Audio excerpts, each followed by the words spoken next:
సేనా అవును సార్. ఇక్కడ మరి వంగ గీత గారు కూడా పోటీ చేశారు కదా, చాలా పనులు చేశారంటే అది ఎంతవరకు నిజం? ఏం చేయలేదు.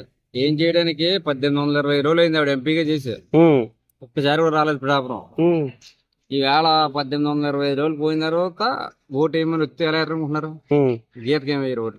పవన్ కళ్యాణ్ చేస్తారు. పవన్ కళ్యాణ్ గారికి.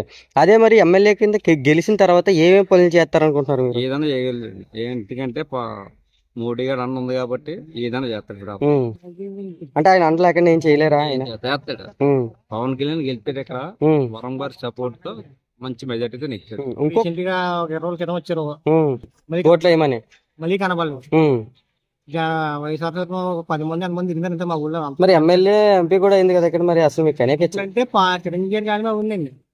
ఆవిడ కాదు ఓట్లు ఎవరు కానీ ఇప్పుడు వచ్చి ఒకసారి కూడా కనబడలేదండి. మరి ఏదైనా కష్టం వచ్చి ఇంట్లోకి వచ్చే వ్యక్తి అంట అలాగే చేసి వ్యక్తి అడగా అదే చెప్పుకుంటారు అంతే అండి.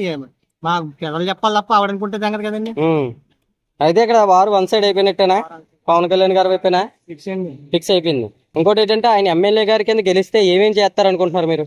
ఏమన్నా మాకు మంచి చేస్తారనుకుంటున్నాం. ఏం చేస్తారంటే ఏం చెప్పలేం కదా. వాళ్ళ ఉద్దేశం కానీ చేస్తారు, మనం చెప్పలేం కదా. నిరుద్యోగులకు ఉద్యోగాలు కల్పిస్తారంటారు ఆయన? కల్పిస్తారండి. మరిన్ని అప్డేట్స్ కావాలంటే సబ్స్క్రైబ్ చేసుకోండి హర్ష టీవీ.